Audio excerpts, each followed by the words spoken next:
Nossa aula hoje, nós vamos falar da segunda unidade do livro Multiculturalismo. Nós vamos aí ver essa segunda unidade. O que ela aborda? Ela aborda a compreensão do desenvolvimento do conceito de etnicidade e sua relação com as ciências sociais. Então, é uma unidade muito relevante, muito importante, porque entender este assunto é entender a relação do assunto com as ciências sociais. E aí nós temos 3 tópicos, que nós vamos ver, que é o contexto histórico do conceito de etnicidade e sua relação com as ciências sociais. O tópico 2, nós vamos tratar da raça, nação, etnia, identidade étnica, grupos étnicos e suas fronteiras, gênero e multiculturalismo, os conceitos importantes para o combate às desigualdades sociais ontem e hoje. Então, nós vamos ver. Você vê que é um assunto extenso, um assunto bem extenso, mas nós vamos conseguir ter um entendimento dos conceitos, fundamentais desta unidade, tá? Então, teorias sociais sobre as relações étnico-raciais. Então, quando fala dessas teorias sociais, serve para quê? Serve o entendimento deste assunto, ele serve para demonstrar como os problemas ocorrem na nossa sociedade. Essas teorias sociais, ela vai justamente abordar o entendimento dos problemas, como que eles ocorrem na nossa sociedade, a importância da construção de uma educação multicultural e uma pedagogia antirracista e plural. Essas teorias, a gente vai ter o entendimento acerca da educação multicultural, que a gente precisa entender essa diversidade de cultura que nós temos, e também a pedagogia antirracista e a pedagogia plural que nós temos. E aí, por falar nisso, você já ouviu falar, alunos, sobre antissemitismo? Nada, essa palavra complexa, essa palavra complicada até para falar, quer dizer o seguinte: genocídio de judeus e ciganos na Segunda Guerra Mundial. Então, na Segunda Guerra Mundial nós tivemos o apartheid, e aí o apartheid ele trouxe aí o genocídio, a morte de judeus e de ciganos na Segunda Guerra Mundial, por conta do racismo, por conta da exclusão desses judeus e dos ciganos também. Então, trouxe uma divisão, de entendimento, de enxergar esses judeus, e que trouxe o apartheid, que nós vamos ver mais à frente o que é. Outro termo também muito falado nos jornais, nas mídias, nas redes, é xenofobia. Você já ouviu falar sobre xenofobia? Xenofobia nada mais é do que a aversão e o preconceito contra pessoas estrangeiras ou de culturas diferentes. Nós temos aí, a intolerância mesmo, Nós temos aí alguns países que têm verdadeira intolerância religiosa, intolerância de ricos com pobres, intolerância com os homossexuais. Agora mesmo no Brasil, a gente vê várias intolerâncias até racial, até com os homossexuais. Vocês viram que queimaram lá em Brasília uma pessoa que estava na praça, um homossexual que estava na praça dormindo, queimaram. Isso é intolerância. Então, isso aí significa, essa palavra aí, xenofobia, é a aversão e preconceito contra as pessoas que têm cultura diferente, religiões diferentes, que são homossexuais, que tem idades diferentes, pobres e ricos. Tem pessoas que têm uma verdadeira xenofobia contra pessoas pobres, o instinto também racial. Então, tudo isso aí são formas de xenofobia. Então, isso aí é importante, todos esses contextos, esse palavreado, ele faz parte das ciências sociais. Ele tem uma historicidade, do termo. Esses termos têm uma historicidade. Então, por isso que é importante a gente entender o que vem a ser etnia e a sua relação com as ciências sociais. Então, vamos lá entender. O termo etnia, ele passa a ser utilizado na década de 60, como você pode ver aí. E ele passou a ser parte do estudo da antropologia. E o que isso tem a ver? É porque a etnia, ela vai pensar diferenças a partir do estudo sobre imigração, violência urbana, racismo, decorrente de vários movimentos sociais aí dessa década de 60 até a década atual. Então, é importante a gente entender o que vem a ser esse termo, este conceito de etnia. Então, aí o autor que trouxe, que discorreu, que introduziu esse conceito aí nas ciências sociais, esse conceito de etnia, foi o francês Jacques de La Pouge, no século XIX. Ele era um antropólogo, Ele era um antropólogo. E qual foi o conceito que ele reuniu?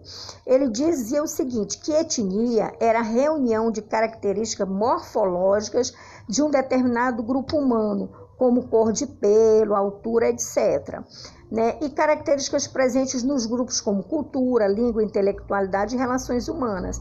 Então, etnia não é a cor em si da pessoa, mas tem várias características também, principalmente as características advindas das relações humanas dos grupos que se sentem pertencentes a uma nação, que se sentem pertencentes a uma população. Então, por que a gente deve estudar etnicidade? O que isso tem a ver com o serviço social, o que isso tem a ver comigo? Claro que, primeiro, porque faz parte das ciências sociais, e o serviço social está correlacionado com as ciências sociais. Então, é importante a gente entender e estudar essas terminologias. Então,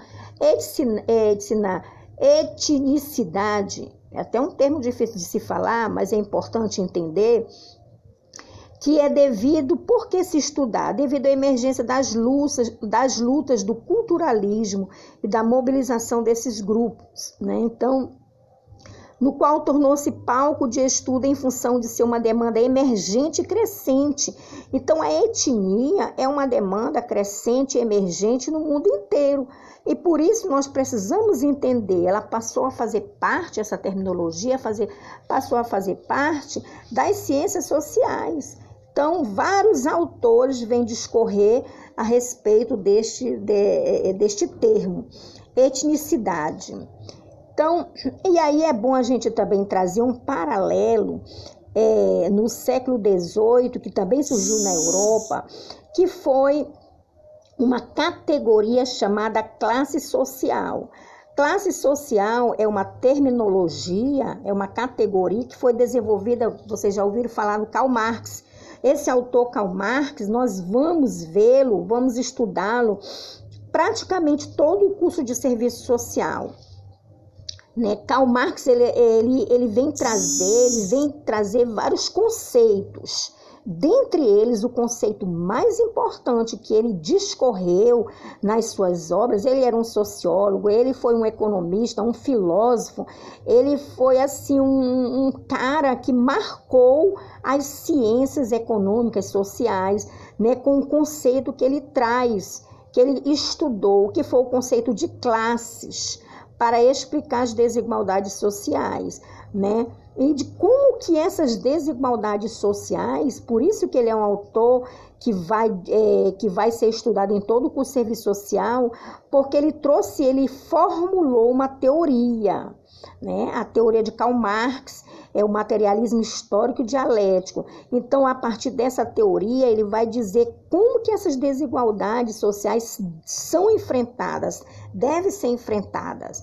Então, no século XVIII, surgiram várias lutas sociais, várias lutas foram travadas por direitos trabalhistas no mundo inteiro, até porque a gente estava ali vivendo o século XVIII, o século da industrialização na Inglaterra, Então, Revolução Industrial, então os direitos trabalhistas, econômicos e sociais e políticos, eles estavam sendo reivindicados pelas classes trabalhadoras, Nesse processo de Revolução Industrial que se estendeu por toda a Europa e depois, para os Estados Unidos e, consequentemente, para o Brasil.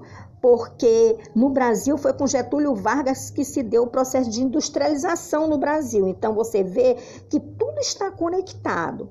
Então, Marx traz o conceito de classes.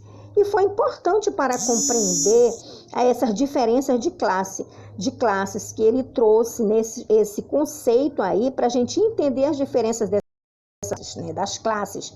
Classe burguesa e a classe trabalhadora. São duas classes que lutam por interesses diferentes, né? Então, Marx, ele dizia que a realidade social é produzida com interesses de classes, né? Então, uma classe, ela é antagônica à outra, uma tem interesse divergente da outra, uma vende sua força de trabalho para que a outra obtenha lucro. Então, uma expropria a outra em função de quê? Do lucro. E Marx, ele trouxe esse conceito, e da mesma forma também a etnia, ela vai aí ser um estudo fundamentado por vários autores aqui trazidos, da mesma forma como instrumento de análise sobre a produção das diferenças e passar a lutar por direitos coletivos, né? A população, as minorias passaram a lutar por espaço, a demarcar território. Então, a etnia, ela vai surgir com base nessas lutas por direitos coletivos, né? Então, foi aqui que a categoria etnia se tornou uma ferramenta sociológica e antropológica de estudo para compreender as ações sociais. Então, o século XX vai trazer aí com autores o conceito de etnia. E o conceito de etnia, ele passa a ter destaque tanto quanto a categoria de classe social de Marx, né? Então, você vê que esse conceito, ele vai trazer uma nova visão do entendimento do termo etnicidade. Esse termo etnicidade, vai estar presente em várias disciplinas das ciências sociais, sendo considerado, então, uma dimensão universal das relações humanas e não mais definida como senso comum. A etnia não caracteriza apenas, a partir de então, o negro, né? A etnia vai ter aí implícita vários conceitos por trás disso que nós vamos ver.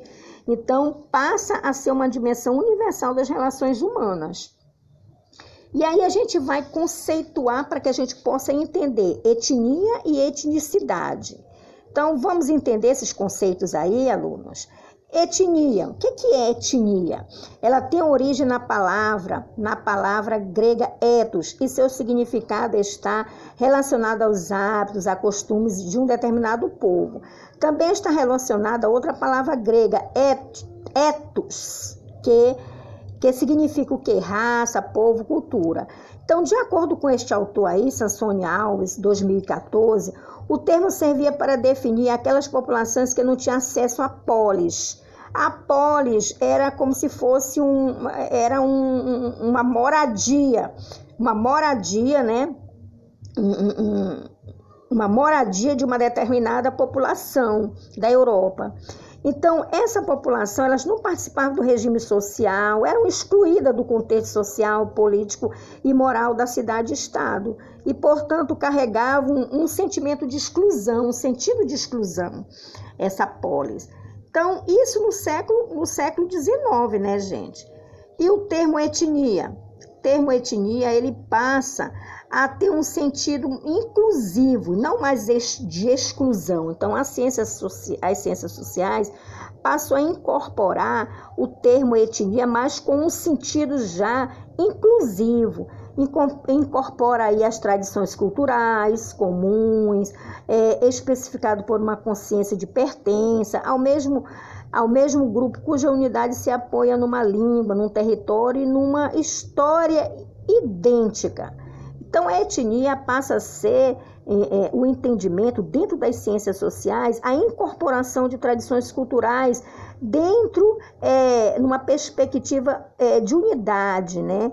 Numa perspectiva de território e numa história idêntica, né? De pessoas que têm uma história idêntica, né? Então, A partir daí, o conceito atual de etnia para o antropólogo alemão, esse antropólogo alemão aí, o Friedrich Bach, ele é muito importante nesse estudo aí sobre o multiculturalismo, que traz aí as várias terminologias, dentre elas aí a etnia, né? Ele defende que não existe diferenças objetivas que fazem com que o grupo se organize com noção de pertencimento coletivo, mas por questões subjetivas na construção de suas identidades. Ou seja, as pessoas, os grupos, eles se organizam com uma noção de pertencimento coletivo, né, da sua identidade, mesmo que de forma subjetiva, mesmo que eles não entendam isso de uma forma organizacional,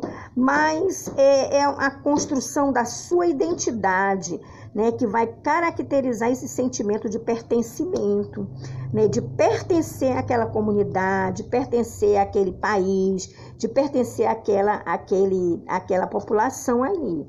Ou seja, melhor explicando, né, o conceito dele. Etnicidade é o que, então? É o conjunto de características comuns a um grupo de pessoas, que as diferenciam de outro grupo. Ou seja, são características comuns, né, seus valores, seus gostos, né, que diferenciam de um outro grupo. Normalmente, essas características também incluem a língua, a mesma língua, a cultura e também a noção de uma origem comum. Então, a mesma cultura, a mesma língua. Então, essas características comuns, ela vai fazer com que diferencie um grupo de outro grupo. São características comuns, né? Então, explicando melhor. Etnicidade é a autoconsciência da especificidade cultural e social de um grupo particular. É a consciência que eu tenho aquela cultura, que eu tenho a mesma língua, que eu tenho um entendimento daquele meu grupo ali, do meu grupo social, né? Então, eu me sinto pertencida. Autoconscientemente, eu me sinto pertencida culturalmente àquela população ali, tá? Então, é importante a gente ter esse entendimento para que a gente venha entender o tópico 2, que vai trazer aí raça, nação, etnia, identidade étnica, grupos étnicos e suas fronteiras. Então, o conceito de raça, é importante a gente entender o conceito de raça, né? Era utilizado para designar a característica física das diferentes populações mundiais, os asiáticos, os negros. Então, a raça, o conceito de raça era justamente para designar características físicas, né? Só que havia uma crença de que esses grupos, era uma crença, tá? Apresentavam particularidade genética, física, biológica e intelectual diferente umas das outras. Ou seja, um asiático, ele tinha características diferentes, genética, física, biológica e também intelectual. Isso é o quê? Discriminação, porque do ponto de vista do externo, pode até ter diferenças, mas do ponto de vista da intelectualidade, nós somos iguais, né? Não existe, hoje a ciência, né, a antropologia prova que não existe essa diferença entre as raças, né? Então, por isso que esses conceitos foram sendo alterados ao longo dos anos, né? O outro pensamento, acreditava-se que em uma hierarquia na qual uns grupos eram mais desenvolvidos que outros, não existe isso. Um grupo, por exemplo, os brancos serem mais desenvolvidos do que os negros ou do que os índios. Não existe isso. Do ponto de vista da intelectualidade, todos têm a mesma intelectualidade. Hoje a ciência prova isso, né? Então, com isso, como que passou a ser o discurso racista? Esse ali, o negro é menos inteligente do que o branco. Então, esses discursos racistas, eles tomaram conta. Para quê? Para justificar a exclusão social e a segregação, né? A segregação racial nada mais é do que a divisão de pessoas inteligentes e não inteligentes, ou seja, pobres e ricos. Então, nos Estados Unidos, essa segregação ela foi visível. E na África do Sul também, né, o apartheid foi muito... né, tinha bairros só de branco, bairros só de negro. Então, Mandela foi um que capitaneou, né, e que foi contra essa discriminação aí na África do Sul, né? Então, na Segunda Guerra Mundial, pregava essa ideologia racista, né, com o objetivo de garantir uma raça pura, né? Então, a Segunda Guerra Mundial, ela teve uma discussão ideológica, e a raça pura, a raça ariana, se dizia pura dos brancos, Hitler, o alemão Hitler, ele exterminou mais de 6 milhões de judeus, né? Os judeus são brancos, só que os judeus eram discriminados, né? Então, ele era discriminado pelos alemães. A raça ariana era a raça pura, considerada por Hitler, esse alemão aí. Então, qual era o objetivo? O discurso ideológico? O objetivo era de garantir a supremacia da raça pura na Alemanha. Então, ele exterminou 6 milhões de judeus no campo de concentração, para você ver, né? Então, mas a ciência tem provado aí que não existe raças diferentes. Não há nenhuma evidência que afirme que característica física, como a nossa pele, o formato dos nossos olhos, a textura do nosso cabelo, possa implicar em diferenças comportamentais, nossos valores morais, como se pensava, né? Esses valores, ele não tem absolutamente nada a ver com a cor da pele. Então, tudo isso aí foi levantado através da antropologia e através das ciências sociais. E aí, gente, a gente vai trazer para você entender essa diferença racial aí. Nós vamos trazer aí uma atividade que você vai fazer, encaminhar para o meu e-mail. Você vai assistir esse filme aí, o Menino do Pijama Listrado. E aí ele fala do etnocentrismo, da segregação racial. Então, você vai falar do seu entendimento e mandar para esse e-mail aí, que é o meu, valendo 2 pontos, tá? Nessa segunda avaliação aqui. Tá? Então, a gente vai ver aqui que depois da Segunda Guerra Mundial, vários países se organizaram na luta pela retirada do termo raça, né, da pauta das ciências sociais, né, por seu caráter ilegítimo. Não tinha um caráter científico a raça. A raça dava a entender logo uma palavra excludente de discriminação. Então, qual foi a consequência depois da Segunda Guerra Mundial? Foi justamente o desmantelamento da segregação nos Estados Unidos pelas lutas por direitos civis. Então, esses povos, esses negros, eles começaram a lutar pelos direitos civis. Quais os mecanismos, de fato, contribuíram para a manutenção das desigualdades sociais? Não estava na cor essas desigualdades sociais.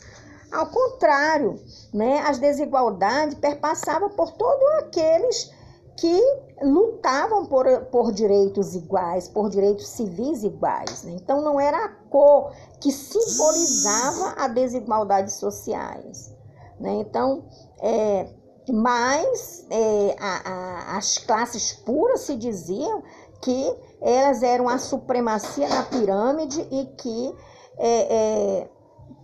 por incrível que pareça, as desigualdades sociais eram como se quem tinha mais poderio era aqueles considerados por eles os brancos, né?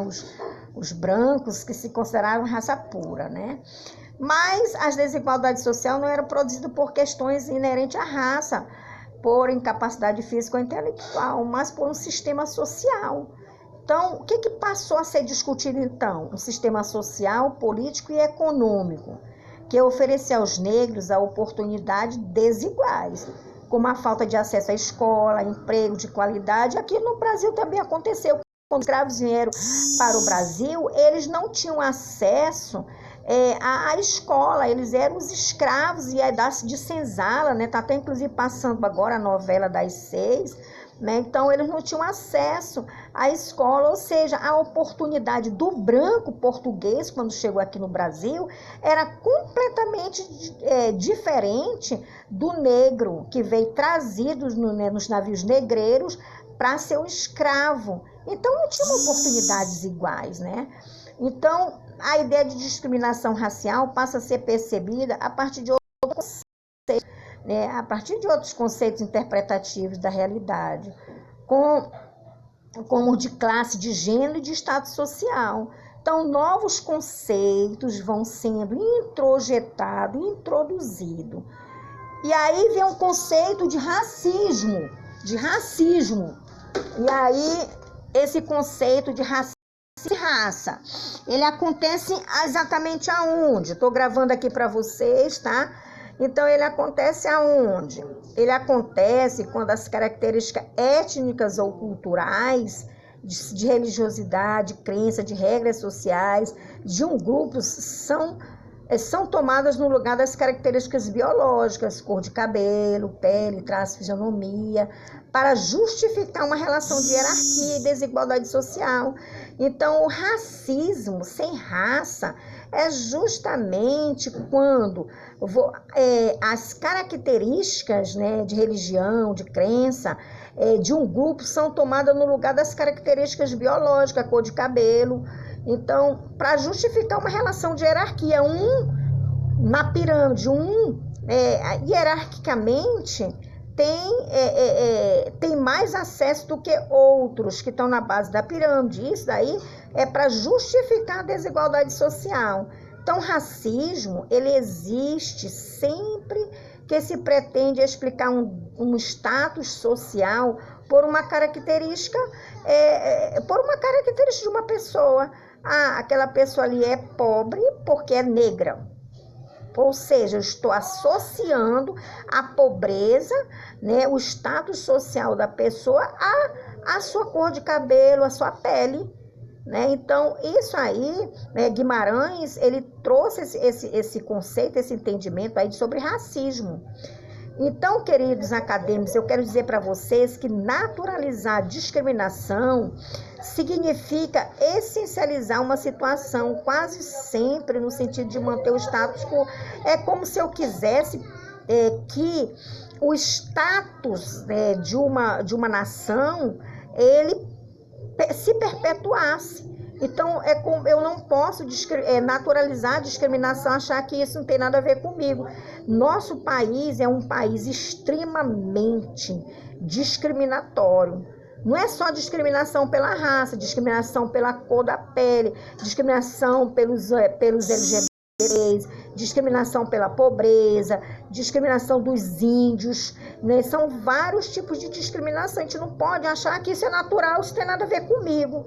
Então, a nossa formação política, econômica e social, trazida das ciências sociais, nos mostra um entendimento que a gente precisa ter, né, de etnia, de raça, de nação. Todos esses conceitos aqui, eles são extremamente importantes, né?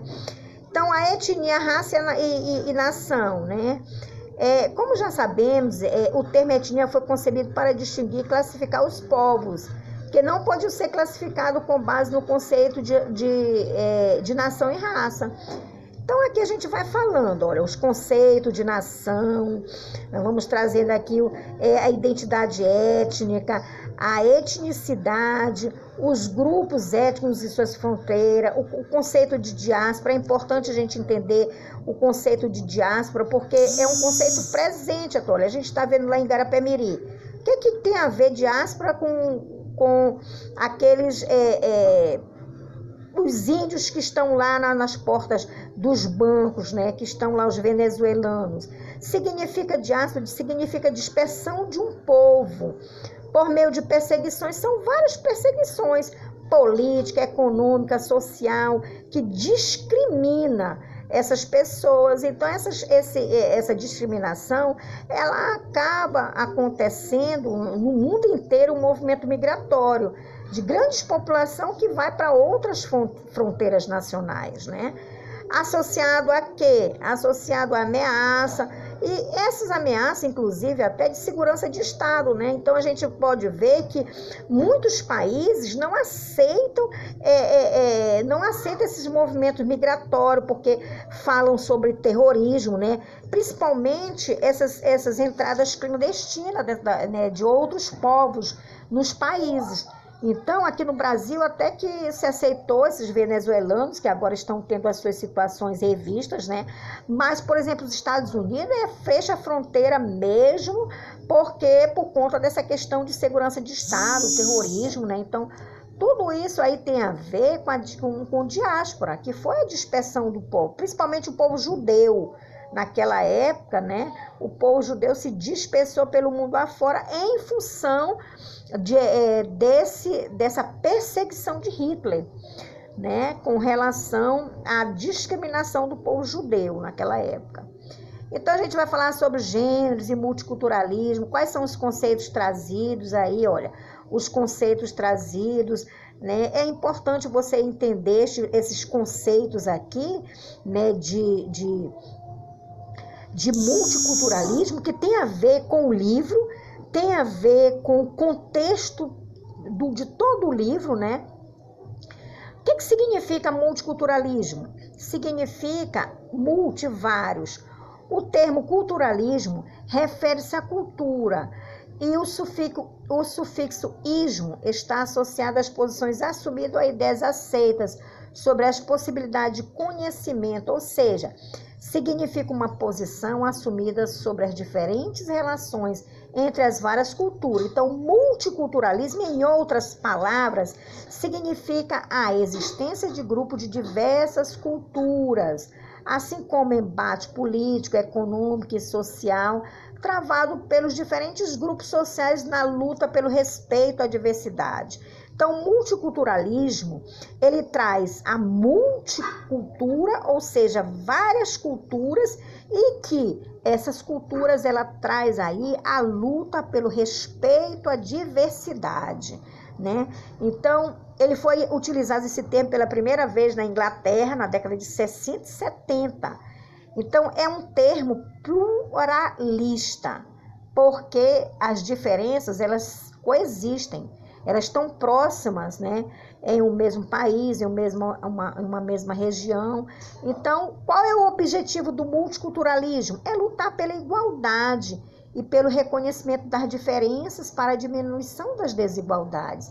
E essa é uma bandeira que deve ser de luta, minha, sua, nossa e dos movimentos sociais contemporâneos, espalhado pelo mundo afora. Foi daí que surgiu a terminologia de ações afirmativas, é uma política, inclusive do governo federal, uma política pública do governo federal, né, que visa proteger essas minorias étnicas, que visa proteger essa discriminação que vem desde o passado. Então, quando se fala de cotas na Universidade Federal, se fala das políticas públicas, das ações afirmativas deste grupo que foi discriminado desde o passado.